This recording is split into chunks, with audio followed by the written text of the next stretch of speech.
And I said, God, whatever you want to do with me, if you'll equip me, I'll do it. He brought me out of a rice field to a pulpit. From mud to a mansion. Hey, everybody. Thanks for tuning in again. Part 2, Brother Randall Perkey. Amen. We're paying them by the hour, so we got to get this pretty fast here. This is going to get expensive. I don't know what he wants to eat today, but that'll be part of his pay. So, yeah. We'll eat something good here in a minute. Thank you for tuning in, though. And Brother Randall Perkey from he's got a church up in Jackson, Missouri, and Harvest Baptist Church. And what a blessing that our church got to be part of it to help support them for 5 years. And then, well, we like I said, we still we're always willing to help out if we can. But man, they did it right, and what a blessing. So we appreciate having you again, my brother. Yes, sir. He's we could, like I said, we could do a whole podcast on silly stuff because man, we've got a lot of.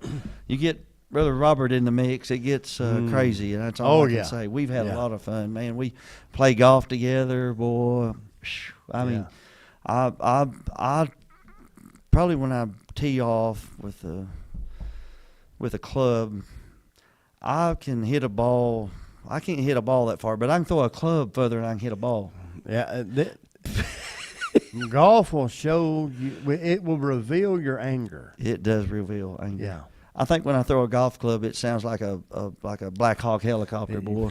It sounds like a helicopter fixing to land, and I don't cuss, but where I spit, the grass don't grow all summer. It kills it. It's just like Roundup. Yeah, just like Roundup.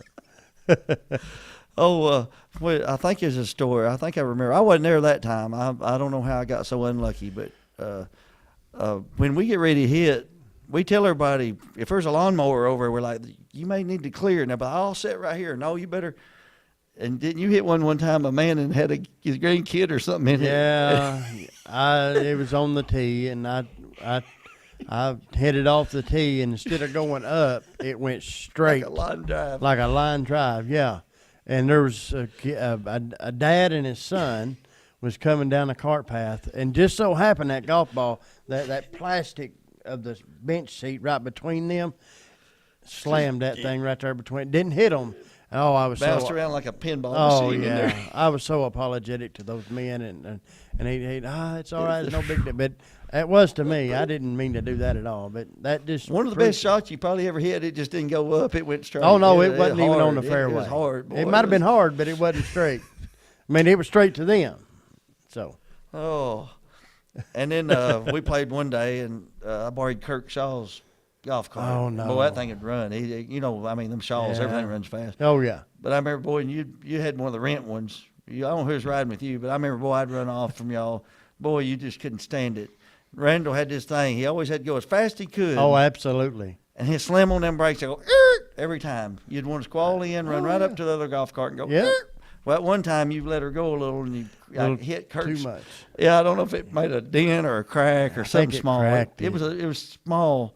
Yeah. But boy, you felt terrible about it. And, oh man. And boy, I just kept riding you on that deal. Boy, you hit Kirk's, you cracked his. I know. I mean, I wore you out, and that was. Then pretty you got Kurt on me about it. Yes, I did. I told him. I said, and he was like, "That's no big deal." Yeah. I said, "Well, don't let him think that." Yeah. Yeah. Oh. We did. It took us a long time to play 9 holes because, boy, we chased balls around and man, I've carried out 20 golf balls out of the woods. Them guys, not yours, not mine. Yeah. Too prideful to go get it, but mine to go in there, I'd go after it. Yeah. Boy, I mean, I'd come back out with the shirt from full. I never bought golf balls. We were terrible. Yeah, we were terrible, and we had so much fun, man. You knew you was gonna be loaded with fun that day. There'd always be one shot. Keep you coming back. Boy. That's what they always say. That one that kept you coming back. Boy, yeah. We didn't get many one shots. No, but sometimes we did though. Yeah. And people, if somebody got close to us playing behind us, we'd move over. Like y'all go on. We're gonna be out in the woods a little bit. Yeah. So, anyway, so we had a lot of fun and did a lot of things together. But so the church of 2026. You're up there working your tail off, building a church. And when we say building a church, we use these terms that people don't understand. But trying to get new people to come to church. Mm-hmm. Lost folks that's never been folks that maybe they're just looking for a church, and it's a battle all the time. You All the can't time. just put your finger on what's going to get them in there, Mm-hmm. and we're not compromising to get them in. We're just going to preach the word of God and love them. But if you want somebody to love you, this pastor right here will love you. But what do you think about the state of mind of? I mean, I'm always trying to get in the mind. You got to think. You know what I mean? Think about it for a minute. We sometimes we get in church for so many years. These faithful families I got that was raised in church, and it's hard for them to go back in their mind and think about that person that walked in the door that's lost, or that person that's never been churched, or that person. They don't think like we do. Because these people's been in church so long, all the terms, all the preaching, we do this, we do that, is conditioned, but that person don't. And you're up there trying to reach. You don't know who you're trying to reach. Even around here, I know people better than you know that city that size. And you first walked in, you didn't know anybody. Nobody, yeah. So is the mentality changed from the time you was just trying to get anybody to come, or is it still the same now? It's still the same. It's still I don't really know how to answer that. I guess because as far as trying to get the mentality has changed somewhat. With time, it does. With time, and I guess that because I've learned things about the town. That's it. That I didn't know at the time, and and this is like this in a lot of places. But you get up there in our area, it's predominantly Catholic and Lutheran. Yeah.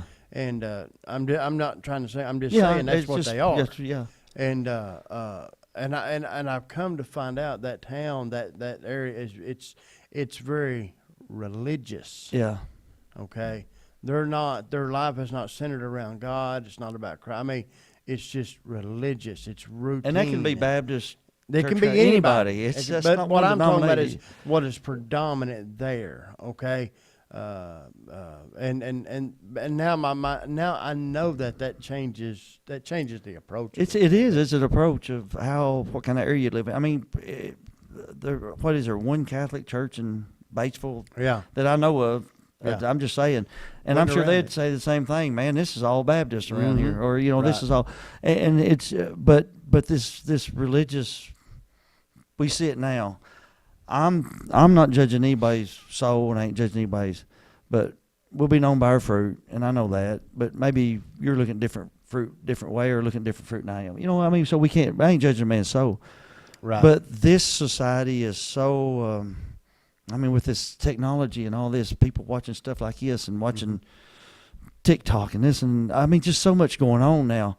And I've changed in 22 years. I ain't changed it. You still you just want them to come to church. Mm-hmm. We ain't saying you got to stay. We ain't saying we obviously don't lock people in here. We'd have thousands. Right. But so it's, you don't compromise to reach nobody, but you can't sit there either and say, well, this is the only way I'm going to do it.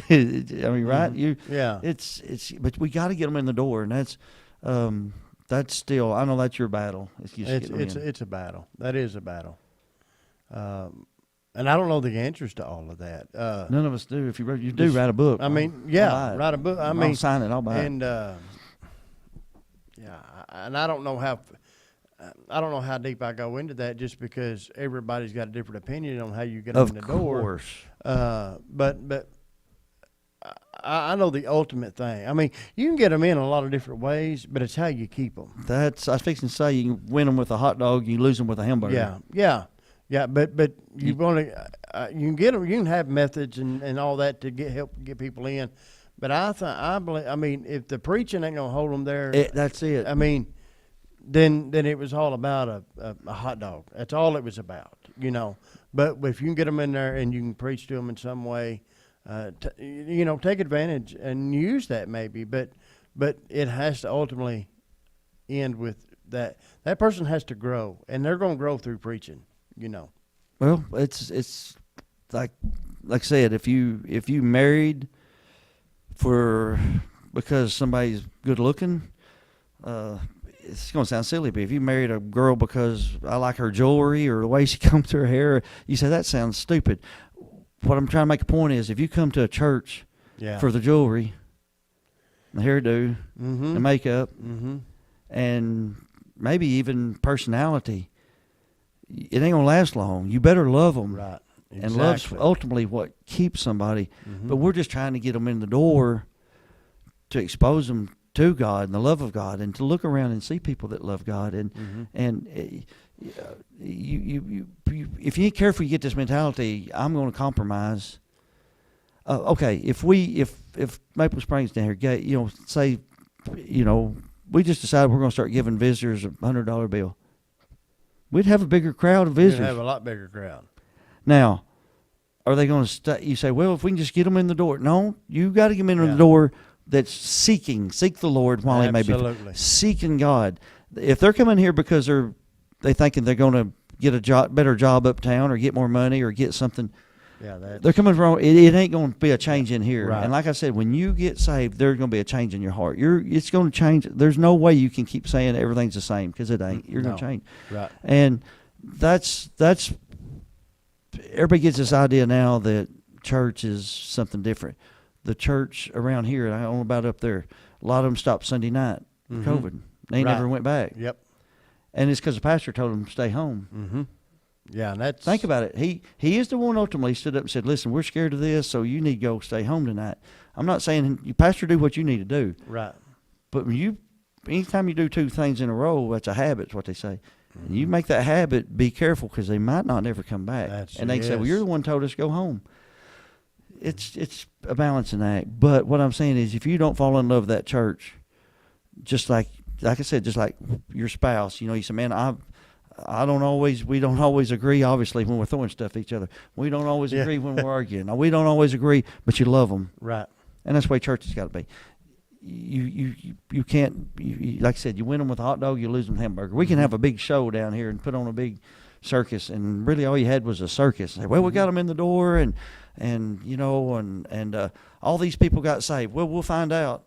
They come back, keep coming to church, and they want to be baptized, and they want to be a part of church, active in the church. Years later, you say, that worked. But some of them, it's just going to be like a firecracker. Yep. Pow, smoke, and it's gone. But so right now it's hard working to get people to come in. Yeah, it is.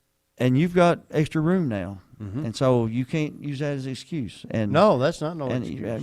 You never did, but you also, it's still a logistical issue. Where you was at, you couldn't park no more cars. No. So it was an excuse, even though you didn't use it. You just said, man, we got to do something. But so now you got to, and we can preach. We can let our light shine, but how far out is our light shining, And right. I know you're like me and everybody else. You're always thinking of, I have no problem, obviously, with social media and putting it out there on Facebook, trying to get people to. Right. They're carrying that phone. Well, there's an awareness. They're looking at that phone all the time, and they might see something and go, I kind of like that, what that guy said. I'm going to go down there sometime. So, but, and getting people in church that's never been church, people we get a bunch of them, you do and I do too, that's maybe never been church, or just been years since they've been church. That person comes in, what's so important for your church to do? Now, we're trying to get this person say that person comes in Sunday to your church. What's your Randall Perkey's, this is my theory on what we can do to help love that person, keep that person. What do you do? What do you think you should center? Preach to them. Yeah, they got a good sermon. That what happens next? Yeah, be very welcoming to them. That's it. And not only from the pastor, but from the people. There you go. And when the pastor does, I have people come in all the time from time to time, quite often. Yeah. That'll come in and say, well, I went down to this church and nobody even shook my hand. The pastor didn't even. We're not talking about large churches. Yeah. We're just talking about just an average church. Well, the preacher never shook her hand. Nobody ever shook her hand. Nobody ever talked to us. You got to welcome them people. They got to come in and just say, well, they're glad we was there. And I think that now, then beyond that, you're probably going to have to reach out, do some kind of reach. That's and make a contact. Follow up. You got to follow up on them, man. Try to get a contact and follow up on them. You don't bug them. You just say, if they're not there the next Sunday or they're just sometime that week, I'll text them to say, man, I'm so glad y'all came visit our church. Yep. And I mean it. Absolutely. I can't tell you how many we had Sunday. Numbers are important to me because it should be, but it's not that important. It's that family. It's that man and woman and their family and kids that's been going through it. You know, that like I said, I'm not going to compromise who I am or what this church is, but you can welcome them. Everybody can welcome them, and there's such a relation between family and church anyway. I mean, you can take a church structure and look at it as a church structure. Yeah. Our church is it's a family, right? And so a family would want to be welcoming and inviting and show love. Yeah, and I think, and we're talking about church growth, and I think where a wrong approach is where you got people that go to a church, and as soon as they get in that church, the first thing somebody does is offer them a position. To keep them. No, you can't do that. You can't do that. No, I can't do I that. saw people come in and immediately just make them a song leader. Yeah. Immediately make them this. I mean, and when you do that, you made them stay because you gave them something to do. Yep. You know, I think that's a wrong approach. People do it. It might work sometimes, it might go bad. But And they may find a bigger church that's got an opening for a song. You know what I mean? Yeah. I mean, it's a very fragile dealing with the church. It is. But you're right, is that you don't want to just, what they ought to be wanting to do anyway, just say, we're coming in, we're going to listen to preaching.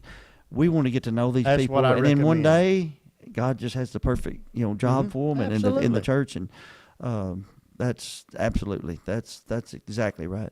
And man, how many, a loaded question. That's why we're talking about these are difficult questions because it's things I think about every day or a lot. How often are you thinking in your mind about somebody in your church? This is things that people don't understand that ain't pastored. That's why. I mean, there's no perfect answer, but how often is it? It's consistently often. Oh, just it's every day. That's what I'm saying. It's constantly. It's multiple times a day. I mean, just like last night. I mean, when I'm here preaching last night, I mean, and it's 20-minute drive from here to the hotel. Yeah. I mean, and basically from here to the hotel, not only am I thinking about people, I'm making phone calls. Yeah. Because I hear that. I mean, and then you get to shut it off for a little while. You got to shut it off before bedtime, or you ain't gonna sleep. That's it. Somehow, some way. We was talking about that earlier. But when I get up of a morning, it's boom. one of the first things on my mind is I mean, outside of the Lord, and I mean, not trying to be hyper spiritual, but you get to thinking about your church people. Yeah. Somebody in particular. And it's often, brother. It's multiple times. I can't go a day. No. I can't go an hour. Some people would say, Brother Kurt, you need to go on vacation, which I don't run around drooping my head and I'm going, he's in a bad mood and he looks sad. He looks really discouraged. I don't do that. They somebody come into this church to get help with discouragement. Mm-hmm. The last thing I need to do is come in and show them how you look when you're sucking your thumb and cry baby. You can't do that. And you can't. And I do this and you do this. You really encourage your people to have some joy in the Lord. Yes. Come into church, praise the Lord. Praise God. Praising the Lord will help you pull you out of a bad place. You can be going through the darkest times. The Bible says rejoice evermore. Yeah. It didn't give a timeline. Yeah, it didn't say quit it for a little while. It didn't give a situational position on that. No. It just said rejoice evermore, no matter what you're in. And I tell my people, and I preach this to them, and we all have it. We have come in Sundays, and I mean, it's like they didn't rest the night before. I know. You come in. I mean, you can't even hardly get people to smile. You can say hello, they won't even say hello. I mean, it's a struggle. And I'll preach sometimes.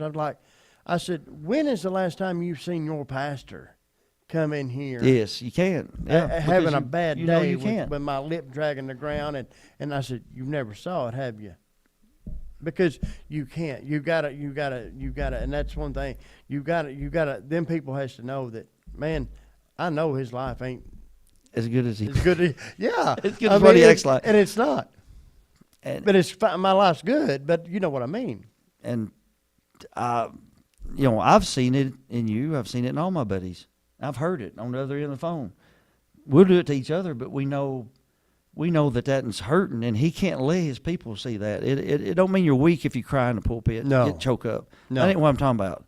I'm not talking about that. I'm not talking about you always got to be like you're on some kind of good medicine or something, or like I'm not saying that. I'm saying I can't come around and they shouldn't have to come up and go, "Hey, Brother Kirk, how are you today, boy? Yeah. You come on, man. We need you. We really need you today. We need you fired up."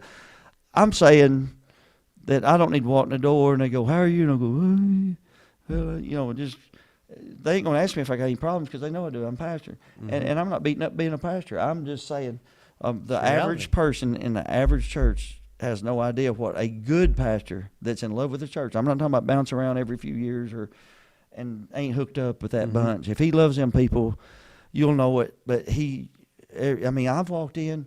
And I've got one guy that they'll shout louder than anybody in the world, a bullhorn, and you know who he is probably. I mean, he'd get out of the truck and slide in the doors, and he'd just let out and he'd look at me, and I mean, it's just like me and Brother Shannon maybe, or me and two or three, and I'm not ready to worship. I'm not ready. I'm not in that place yet. It's back in the day, even before Brother Shannon or whatever, and I may be down here turning lights on, getting everything ready for church, been down there praying, but I'm thinking of everything else right now. Yep. And he'd go, "Hey, you ready to praise the Lord?" And I'd be like, "Not yet, but give me a minute." And I wasn't being discouraging or mean, but he just won. I didn't do it, but I'm like, "Just give me a minute." I'm getting there. And by the time everybody starts coming in, I hear that first key on that piano. I'm ready to go.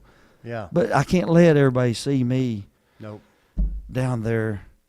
Because if I do, they're not going to come to me for encouragement. No. That's our job. Yep. Last time I checked. That's our. It is. I'm discouraging probably at times just with world matters or, something that I may say in a message, but I ain't going to leave you like that. Right. I'm going to preach through it and we're sure. going. But so they need to feel welcome. They don't need a preacher to talking about how bad he's got and how bad pastoring is. We can do that with each other. And I'm saying it right now on this, but I'm not trying to. Yeah. I'm not being mean. I want people to understand what pastors deal with. But they say you need to go on a vacation. Maybe you need to go on a vacation. I'm like, but I can't just cut my head off and leave it here and go on vacation. And my head's got all that stuff in it. We can't turn our. Everybody, if you got a 9-to-5 job, matter of fact, even if you own a small business, you can on the weekends. Yeah, you can shut your phone that off. Yep. Can you shut yours off? No, I never do. 24 hours a day. It's right by my bed and. Yeah, it's right there. And we can't do that. Yeah. And some people say, well, why can't you? You've never been a pastor. Yeah, some pastors can, but I can't. Somebody needs me right now. I will stop this and take off and just jump in the truck and go. But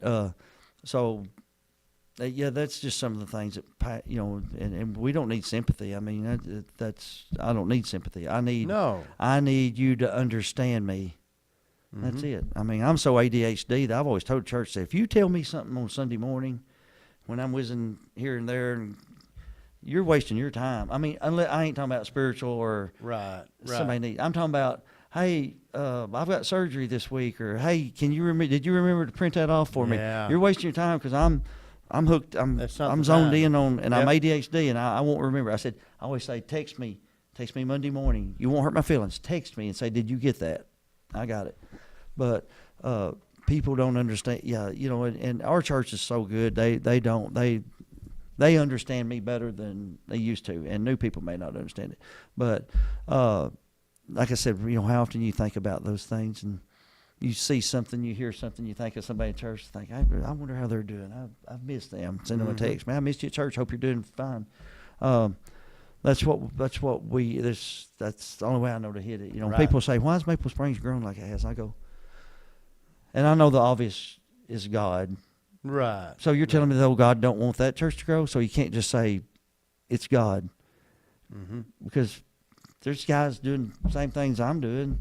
Well, I mean, to a certain extent, the doctrine and where they stand, and they're not doing it. So am I saying that God don't want them to grow? So that ain't what we're saying. It's just like, but every church has a personality. Absolutely. And when it fits, it fits. I've had people quit church say, well, we just didn't fit in. I said, well, you probably didn't. You come to church late, you leave first. Yeah. How you gonna fit in? You didn't try to. You didn't give them a chance to. Nobody be friendly to you. And I don't mean that bad way, but then again, I do. No, man, you're gonna have frenzies to be found friendly is what the Bible says. And Absolutely. I'm not saying you got to run around getting everybody's business. We don't here, but somebody will say, "Hey, we're glad you're here," and it may change your life. Just glad that somebody that's right, friendly and loves you.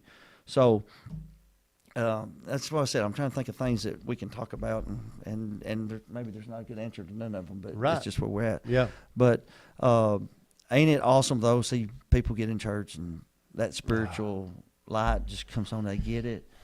Can I share a story right there? Yes, that's what I want you to. That's why I brought that up. There's a young man in my church right now, and I forget exactly when it was. I want to say maybe around 21 or so, or maybe 22. Anyway, he got saved then, okay? And anyway, after that, and he just, I mean, you could tell he got it. I mean, Yeah. there was a change. There was, then just, I guess just things in life. Yeah. I mean, we're just kind of drowning some of that out, and this is gonna sound. I still don't fully understand this. Okay, I've never had it happen quite like this, if you will. But like I said, he got saved. I mean, but he hadn't been. A matter of fact, for the last until recently, for the last several months, every once in a while, I mean, he wouldn't. He's missing a lot of services, and I said, brother, you okay? Yeah. And You can do that. That's you good know. to- We missed you, or yes, or just- and he said, and he just something simple, I appreciate you reaching out, and and it wouldn't be nothing elaborate, which he's always told me. He said, you can tell me anything, you can correct Yeah. me, you can help, Yeah. and but anyway, here, whenever that was, about a month and a half ago, we had that big snow. Yeah. Okay, well. Of course, it all come on a Saturday night, and we couldn't have church the next morning. Yeah. I mean, the roads are just too It's bad. terrible. Parking lots Oh, it 8 was inches terrible. deep. Yeah, I know. And so I had to call church off. Yeah. And I never liked doing that. No. And anyhow, I didn't even know this till like the following, that next Tuesday or Wednesday. He calls me just out of the blue. He never calls me. And he said, I just got something. He said, I just wanted to tell you. He said, I got right with the Lord. I said, well, what do you mean? He said, Sunday, we didn't get to have church. And he said, I just wanted something to do. So he said, I just pulled out my Bible. Yeah. And he said, I began to read my Bible. Mm. And he said, God began to speak to my heart. And I'm telling you, brother, It changed. it changed him right now. There's a light switch that's went off, is. and I'm telling you, I feed that, I encourage that, and now you can come in church. You ain't got to worry about him being down. Yeah. He's up. He's up. he's on cloud Amen. nine. Because he met with the Lord through His Word. It's something clicked, and man, when it clicks, that's what happens. And like you're saying, when that light switch goes off, man, that gives me wanting to just put her in another gear and go on. Just because we see so many go the other way. Absolutely. Come in and it ain't. I ain't gonna say it's not their fault, but it's really not. I mean, I may preach this for a radio message. I was telling church the other night. I eased that right in there into a message, but there's the parable of the sower. Mm-hmm. He sowed it on 4 different types of ground. It ain't the seed the problem. That King James Right. Bible is not the problem. Right. It's not the seed. It's not the sower. He's Right. sowing. Absolutely. But some of the ground by the byway or the wayside, and some of it's on rocks. It can't never come to maturity. It can't. I said I can water a seed enough to get it to germinate on a rock, You can. but it ain't gonna grow. Ain't gonna It ain't grow. gonna root. Yep. It'll sprout. It's the root of salvation. It's where salvation's Absolutely, a root, root. and the root and the fruit comes. That's what's on the plant. But so them two's. I mean, I've always said them's got to be lost people. They just never. They ain't nothing there. The third one shows. It just don't make no fruit, but it exhibits things that you could say is saved or lost. It don't matter to me what your opinion is, but Right. I mean, you've heard preachers preach Sure. both ways. Sure. One of them's an absolute, one of them's a maybe, and two's negative. But we're sowing, Yeah. we're sowing seed on 4 different types of ground every Sunday, every time, Absolutely. and guess what? How many of them can you tell me? But the Bible is absolutely 100% effective. 25% is the only one ever hits the ground. But the ground had to be right. Until people get their receptive heart, get the soil right to Yes. receive, Yes. it ain't gonna work. And one of Absolutely. them was the cares of the world with the thorns. Now, I believe you could be saved there and choked out by thorns, and that's the one they hear, and they're excited, Mm-hmm. and they can't bring fruit because they got right back in the thorns. And like I said, them thorns will choke you out. Right. But I do know this, that you say, why is it so hard? Because we work so hard to get them to come Mm-hmm. and want them to get in and get that excitement. But right there, you said it, that them cares of the world starts, and Yeah. the thorns get some of the saved. Yep. But 25%. So, yeah, I mean, if I've got, you think about how many thousands come through Maple Springs. Mm-hmm. If I've got, well, if it's 2,000, 5,000, 500 of 2,000 would be 25%. Yeah. So on Sundays, if I have 25%, that means there was 75% that it's been here, heard the word, and it didn't work. So that's, if you bat 250 and about any kind of baseball you want to, you're not that effective.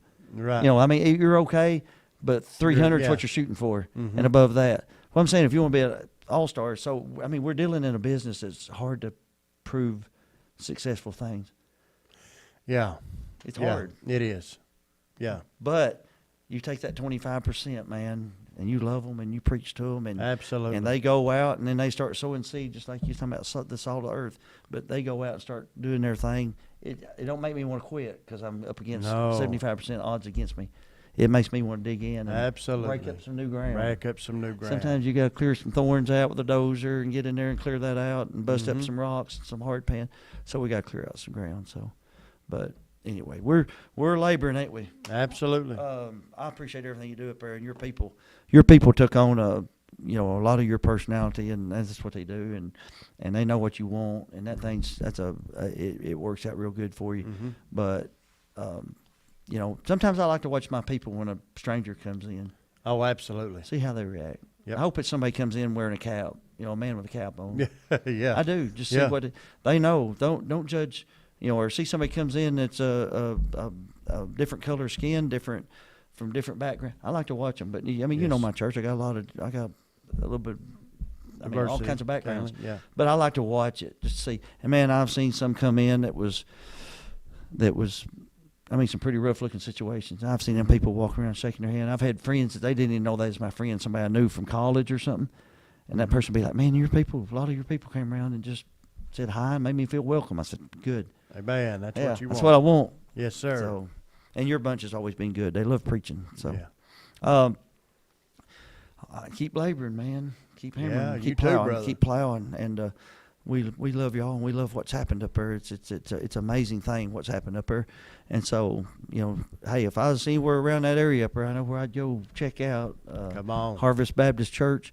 And if they don't welcome you and love you, and that's what the scary thing about your church growing and getting even size ours is now. It's harder to me to, but I got preachers, I got Brother Shannon, all these other people around shaking. I just I always pride myself in Right. shaking everybody's hand. You get 500 people, it's hard to do, and hard to do, brother. and so anyway, but man, I still builds churches, love them, preach to them, and work that ground. So. Yes, sir. I appreciate it very much, brother, and we're going to finish this one right here. And I know we just talked a lot, but I guarantee these preachers, pastors, church workers need to hear some of that stuff. Yeah. So pray that's been a help to you. So we'll let you go.